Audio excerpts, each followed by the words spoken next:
Greetings. I know I'm a little late on this, but the Oscars haven't happened yet, so this will be posted before the Oscars, but like many movie geeks, I enjoy making a top 10 films of the year list. I mean, yes, the lists mean nothing, and they're really just an excuse for movie geeks to argue with other movie geeks about placement and what movies are on and what movies they're not, but if you're a movie geek, you find these lists fun, as I do. So I like reading other people's lists, I like making my own list, and whatever. So finally, without further ado, here is my list. Alright, a little further ado. Obviously, I haven't seen all of the films of 2013 that I wanted to see. I didn't see Blue is the Warmest Color, I didn't see a couple other ones. That's the one that stands out mostly that I didn't see. But I feel that at least I've seen enough of the movies I wanted to see to make a fairly comprehensive list. Kind of an honorable mention before I get into the top 10 proper. All the Boys Love Mandy Lane, a horror movie that was made many years ago. It finally got released this year, small theatrical, mostly just video on demand. Excellent film. It's a shame and a disgrace that it never got a wide theatrical release when it first opened, or when it first was actually made, but some issues went on with the Weinstein Company and then Senator releasing whatever, but it's finally available on Region 1 DVDs or Region A DVDs, so go check that out. I've talked about it at length and ad nauseum in other videos. But okay, top 10 proper. Here we go. So number 10 is the Maniac remake, and I know putting a horror movie that didn't even get a wide theatrical release and was mostly video on demand seems a bit odd. But I really liked it. As far as the horror movies that were released this year, it was my favorite of them. It is really well made. It's an effectively creepy film. It's mostly shot from the killer's point of view. The killer is played by Elijah Wood, who, along with this and that TV show Willard, is really showing that he can do more than just be a one-dimensional Hobbit character. Very skillfully directed by Alexander Aja, who also made High Tension, which is one of my favorite horror films of the last decade or so. It has some interesting, disquieting violence. I mean, the obviousness of the killer's sort of Freudian motivations is kind of a drawback, but that's not really enough to infringe on the film's overall quality. I have to draw special attention to this film's score, its soundtrack, though. It has that sort of cheap 80s vibe, something like Goblin or Tangerine Dream. That works really well, and the night exteriors of LA really add this sense of foreboding to the whole thing. It's a very nicely done horror film, solid. I wish they had kept the entire film POV and not, go outside for the kills. I think that's a little odd, but very solid horror film. The to-do list. Alright, I know, making a stupid little sex comedy that no one went to see, putting on my top 10 is a little odd, but I think it deserves it, just because as far as comedies, there's not many that I didn't have more fun at this year. I mean, the film does take a little while to find its footing when it first begins, but once the laughs start, they pretty much keep rolling and don't stop. Anyway, and as far as in the subgenre of teen sex comedies, this film takes a female point of view and ends up with a pretty refreshing viewpoint on sex. Basically, that experimentation is good and sex can just be for fun, though emotional connections will make the sex better. I think that's a pretty, not a groundbreaking message, but a pretty good one, and one I think many people can finally sign up for. And the film does find the right ground between just being sort of this didactic moralizing and encouraging sexuality, so I think it lands just right. And the film's anchored by this lead performance by Aubrey Plaza, and her character's penchant for list making and correcting people's grammar, it almost seems like she has Asperger's, so I kind of like that. And she's supported by people like Bill Hader, Clark Gregg. I mean, the cast consistently hits the right notes, working from material that isn't particularly original for the genre, save for the feminine POV, but it finds interesting ways to approach this sort of off-trend material. I mean, setting it in 1993, which I can't believe is over 20 years ago now, adds a little extra nostalgia for a time that isn't really treated with nostalgia outside of the VH1's I Love the 90s, though 90s nostalgia is kind of creeping up now. I mean, you've seen some of our Goosebumps videos. But overall, a surprising funny film, and Plaza really shows the makings of a comedy star. Gravity. Oh, I mean, the film is visually stunning. I mean, if you didn't see this in the theater in 3D, I'm very sad for you, but the thing made $250 million or something, so I think most of you did. But the film is breathtaking to look at, though. How the director pulled off these sort of long, zooming takes, I mean, it's breathtaking. I mean, the film is like being on a ride from start to finish, and it's a fun one. This isn't higher up on my list because I do have some minor quibbles. I mean, the film seems a bit misogynist to me. I mean, why must there be such a large contrast between this cool as a cucumber cad that George Clooney's playing and this Helen Lovejoy, panicky Sandra Bullock character? I mean, if I were a female astronaut, I think I'd feel insulted that Clooney is unbelievably cool under pressure in this movie. He has all the answers and the directions for an absolutely frightened female protagonist. I mean, either Bullock's character needs to be tougher or Clooney's needs to be weaker, but such a difference rubs me the wrong way. And also, the final shot of a water-drenched Bullock from boob height seems a bit too sexualized than it needs to be. Anyway, as far as the film itself, the entire film is a rather blatant metaphor for loss and grief and overcoming them. And I feel like the film tries to keep one foot in mainstream space thriller for a mass audience, think Apollo 13, and one foot in this artsy existential space film for serious cinephiles, think Solaris, either the original or even Soderbergh's underrated remake. I mean, the one shot of Bullock, like, floating in the fetal position with a tether above her, and she's looking like a fetus in the womb, that was so on the nose that it was laughably bad. I hate that shot. So I kind of wish the film picked one or the other, either be mainstream or be artsy, and it's between the two. Also, the happy ending is such studio bullshit. I mean, I guess I can't expect a major studio to spend $80 million on a film where everyone dies in a nihilistic finale, but, well, one can dream, can't he? But those, I mean, I'm sounding bad, but this is still my top 10, and so, I mean, obviously those are minor to my overall enjoyment of the film, which is actually quite great. I did see the movie in the theater in 3D, but I didn't see it in IMAX, which I'm a little sad about, and this film won't be nearly as enjoyable at home, but very, very good movie still. The Wolf of Wall Street's a highly entertaining film, and it makes some small political and anti-capitalist points, but it's really more of a misanthropic and misandrist view of the modern American male as little more than a narcissistic animal singularly focused on pleasing its carnal appetites for sex and money, drugs, and just about any sort of high from the boredom of shitty everyday life. And it indicts men for holding highest in our society those who don't deserve it. Well, really not just men, but everyone. So, captains of industry, the famous, things like that. And shows that beneath all of our fancy clothes and possessions, we are little more than the rutting and fucking animals who just want to cum the hardest and collect the most toys. Film's kind of like American Psycho if it went the anthropological route instead of the cultural satire route. Tying with The Wolf of Wall Street because of some similar themes in its sort of nihilistic viewpoint is American Hustle. American Hustle is a film that sort of tries to be a microcosm of modern American society, and it has a cast of sort of unique and morally suspect characters who represent facets of our country today. But it doesn't quite get there, and any specific critiques of American culture sort of get lost in the film's interpersonal dealings and the bed hopping and the power struggles. What the film does do is provide that rather nihilistic and cynical message that sort of, actually, the film pretty much advocates that people should stay among their own kind, either geographic or class-wise own kind, and not reach for anything higher. So don't reach for a bigger mark to con, or knock down a level of corruption that's higher than yourself, or even just trying to better yourself out of a different station in life.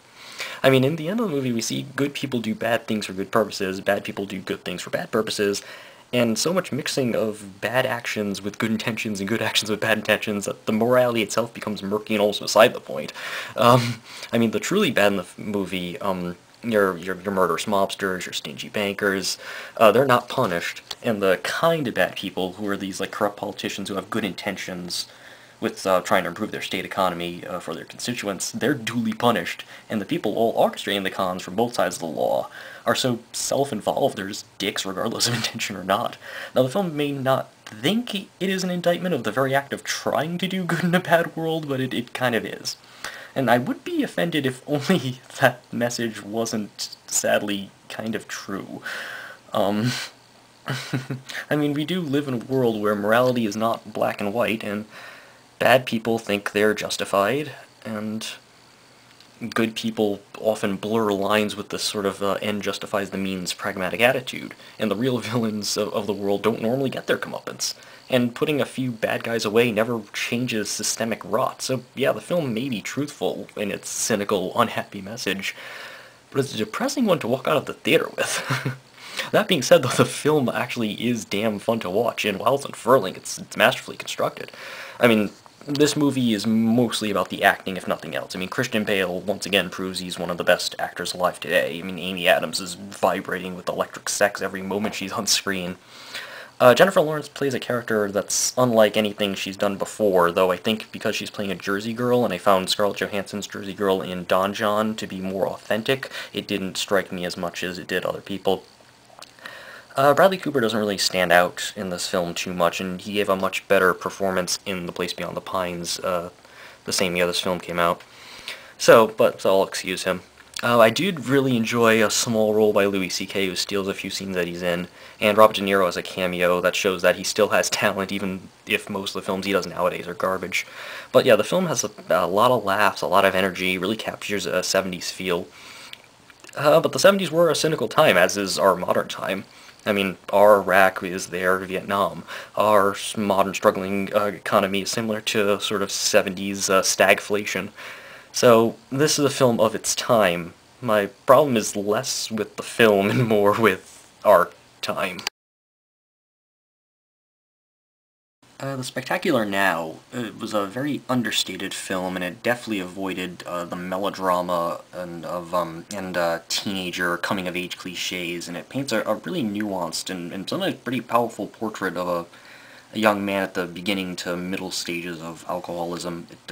It vividly shows how a flawed person who is ultimately not a bad person, just flawed, can try to help like all of those around them. Even when he seems unable to help himself, or want to help himself. I mean, the material of the movie could have easily fallen into, like, a Lifetime movie of the week territory, or become this sort of, like, too cutesy John Hughes meets after-school special thing, but instead it finds the right balance, and it simply, like, presents a realistic situation in believable terms. I mean, there's a supporting cast of Jennifer Jason Leigh, Kyle Chandler, Mary Elizabeth Winstead, who actually starred in a very similar movie called Smash, which was a pretty successful indie as well. They really help elevate it, and I think, what's her name, Shailene Woodley? I mean, she was slumming through many seasons of that really piece of shit Secret Life of the American Teenager show, but she really displayed a lot of talent playing this sort of like shy, nerdy girl, and the performance, it really eschews all of the cliches and all the well-worn tropes of roles like that in at least recent film history. And her character is, like, she's intelligent yet naive, she's hopeful, she's basically someone who just simply hasn't lived and doesn't really know the danger that she's in by sort of choosing the protagonist as her first love. And she does a lot of, like, understated work in her performance, and I would have sort of mistaken her understated work for, like, almost like not acting at all if I hadn't seen her play a character in The Descendants, which is a lot different. I also want to point out special notice to Bob Odenkirk. He has a small turn as the boss of the protagonist, and he really stood out. He did a lot of underplayed stuff, much different from Better Call Saul from Breaking Bad. Anyway, I know Spectacular Now was written by the two guys who did 500 Days of Summer, which was my favorite film of the year that was released. And even though that was a comedy that got dark in some places, Spectacular Now is really more of a drama than that film was, and there's really more of a bleak cloud that hangs over the characters as this film progresses. Whether one feels hopeful at the end of the film is sort of up for debate, but ultimately this is a very smart film, and it avoids a veritable minefield of ways it could have gone wrong. It sort of steps sure-footed throughout and becomes a damn good and sometimes moving film. I mean, if I deduct any points from it, it's merely because it isn't quite powerful enough or moving enough to achieve like true excellence, and it doesn't really find any new epiphanies or say anything new, but pretty good. Also, the wardrobe choice of pearls on Mary Elizabeth Winstead's neck was a bit much, but damn good film. Don John's original title was Don John's Addiction, and that is fitting, as the film is about addictions of many types: porn, football, cell phones, etc. Really, it's about all the little vices, not as overt as drugs or booze or even sex, that we lean on as crutches to get through our days, and we all have them, minus movies. And almost every character in this film has a little addiction, even if it's to an intangible thing like control.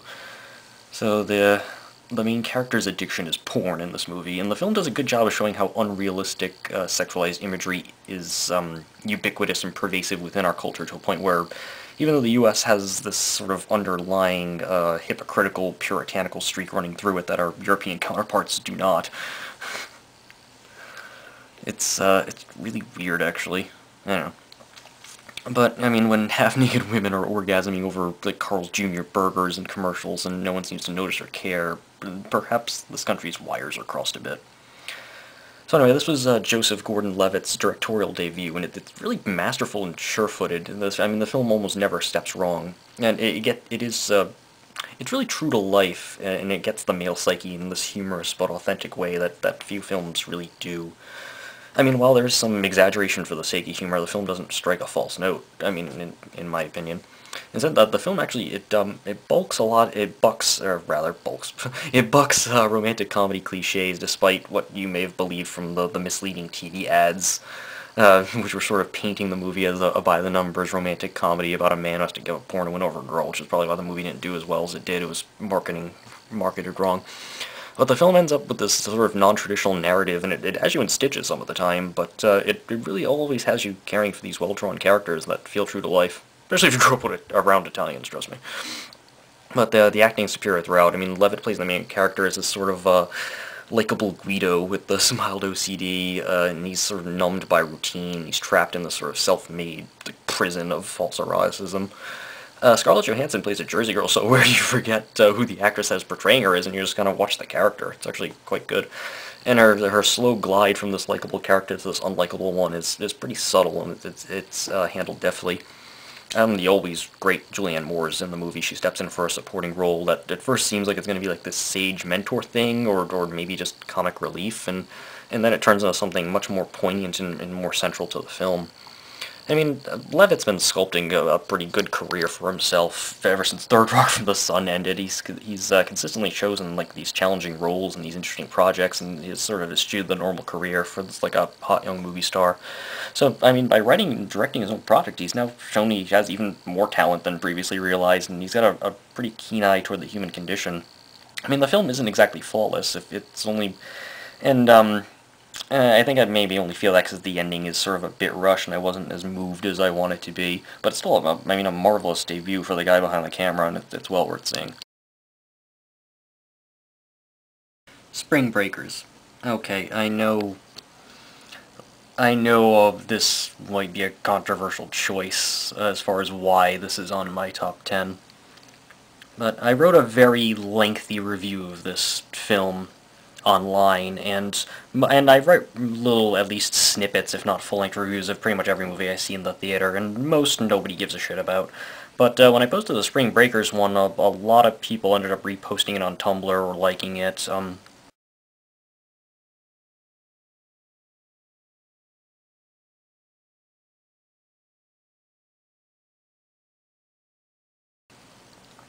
And I was just very happy that people read it and enjoyed this one. Now, I'm not going to read the entire review of that one, but let's just say that Spring Breakers is an angry film, and it's filled with loathing towards certain specific segments of the modern youth culture. I mean, it's like a Bret Easton Ellis novel that's stripped of the focus on the rich and elite. It looks at immoral and unethical behavior with this hyperbolic and satirical disgust. It isn't quite a morality play, and I didn't find it preachy by any means. What it is, however, is a scornful look at what young people, or at least people younger than my 30 years now, view as fun or successful, and whom they choose to make their idols. I mean, the characters in this film spend the entire film being objectified as sex objects by the male characters around them. In fact, many of the people who went to see the film were lured into it for, at least partially, for the experience of being able to visually ogle the various actresses, many of them former Disney stars. And they spend most of the film in bikinis or other revealing clothing, and some of them go nude. So the audience actually also begins the film objectifying the actresses almost as much as the male characters within the film are objectifying them. Of course, by the end of the film, there's no characters left to objectify them because they've killed them all or whatever, and the audience is sort of left disgusted by the whole enterprise about sexual objectification in and of itself. But even, I mean, the characters in the film, even when they're left to their own devices away from, like, the male gaze, that would be titillated by their behavior, the girls are so hypersexualized that they're immediately there's one scene where they're immediately distracted from a boring lecture and they jump to their desire to leave the state so they can go suck some dick. I mean, the film isn't saying that sucking cock is a bad thing or that women shouldn't enjoy sucking cock. It's saying that this sort of giggly-faced, juvenile, immature enthusiasm toward, like, naughtiness is sad and pathetic. And, I mean, not in that scene, but later it's shown as a product of a culture that is sexualizing women for the benefit of men, while also brainwashing women into thinking that this objectification is empowering. I think it's sexual Stockholm syndrome, I believe is the phrase I used in my review. I mean, there's a later scene, the girls, they're singing lyrics to Britney Spears' Hit Me Baby One More Time, and they're jumping around and over each other in a parking lot. And, I mean, it's kind of an outdated reference at this point, but it just shows how pervasive that attitude has become in some young girls. I mean, the power and coolness and authority that are derived by how many men want to fuck you, or how sexy you are, or how much you look like you're tough and still want it. I mean, that's become sort of ingrained. So, I mean, the film's not into, like, slut-shaming, perhaps, but it's more about how the hypersexualization of young girls has been so embedded in the culture that the entire paradigm is shifted. And the film is very angry about that. But it also, by selling itself, capitalizes on that, so there's a little bit of that. But it's a very interesting film from sort of a social standpoint, and I'd be interested to see what feminist film theorists would think about it. I imagine there's very complicated opinions about the film, but the fact that there's a film that brings up a lot of different issues like that, I think, is worthwhile. And I think it's a rather important film, actually, to be seen, which is why it's so high up on my list. The Place Beyond the Pines was an exceptionally directed, well-acted, thoroughly captivating film. It actually felt more like a novel than a movie in story arc and scope, with a three-act structure following different characters, a very sort of epic feel, but personal to these characters. I mean, I can nitpick a few things about the movie. There's a lot of coincidences in the third act, and there's, the second act is kind of overly familiar, like corrupt cops kind of thing. But those are really just minor quibbles in what was ultimately a very entertaining and involving film. And Bradley Cooper gives a much better performance in it than he does in American Hustle, and Ryan Gosling's great in it too, even if the car chase makes it a little too close to Drive. But excellent, excellent film. I cannot recommend it enough. Her is an absolutely brilliant film. And the film is mainly, if nothing else, seems to be writer-director Spike Jonze's apology to his ex-wife, who is Sofia Coppola. It's a shame Coppola won't ever direct a film as good as her. I mean, I like The Virgin Suicides, but she's kind of a one-hit wonder. Yeah, that's right, I don't like Lost in Translation. I'm sort of against the mainstream on that one. But whatever Jones's personal reasons may be, the film is partially a cautionary tale with regard to how technology is replacing human interaction, and as we all sort of tumble down a narcissistic rabbit hole of trying to fulfill our own desires and needs, regardless of the people around us. I mean, just, you know. The film, I mean, it seems to warn that if love is about sacrifice in caring about your partner, sometimes more than yourself, then we'll all just become these selfish, navel-gazing losers, unable or unwilling to care about another. Then the nature of love is going to disappear. And the film's sort of about the dangers of eroding empathy, and that if empathy is eroded, that destroys the existence of love. I mean, yeah, the film tosses some bones to the ethics of sort of creating artificial intelligence, probably irresponsible, and in an implicit argument strongly in favor of monogamy, but really, despite whatever messages, and I sense there are many of the film, it is really just everything we want movies to be. It has characters you feel about, strong emotions. I mean, you really feel something watching this. And the film it's funny, it's sad, it's heartwarming, it's heart-crushing, it's ugly, it's beautiful, it's excellent film. Okay, and my #1 film of the year is Before Midnight, the third film in the Before Sunrise, Before Sunset trilogy, and whether there'll be another one in another 8 or 9 years, who knows. Look, I can't really describe why this film is excellent if you haven't already seen the other ones, and if you've already seen the other ones, I'm sure you've already seen this one. But as far as realistic films depicting human interaction and relationships. And as far as films that are just basically two people talking yet don't become boring, they're actually better than films that have all this other pomp and circumstance. The Before series is a stunning achievement in film. And, I mean, luckily, I mean, this new one, just like the last one, got a screenplay nomination. It won't win, but it's still nice that they got it. But,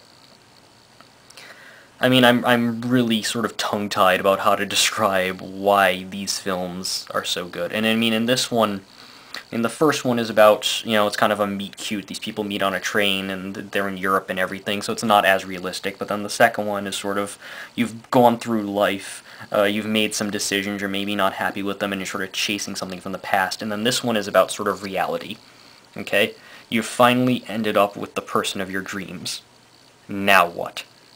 I mean, we send, in a lot of our fiction, we do happily ever after, whatever. What happens when the happily ever after is what you're living in? Problems are still going to come up. No matter how much two people love each other, problems will still come up. Legitimate problems. Things from the past, things in the present. I mean, you're still going to drive yourselves crazy at one point. I mean, passion and the first fiery thing of love and attainment and all that stuff, eventually that's going to die away, and you're just two people waking up next to each other every day. And how do you make that work, and what the fuck is going on? And that's sort of what this movie is about. They're two people, they've been together for a long time, they're still attracted to each other, they still love each other, but there's still issues. And it deals with it so well. And really, it is far and away the best film of 2013, in my humble opinion. So, with that, that wraps up my list. Feel free to argue for or against or anything else in the comments. And see you at the movies.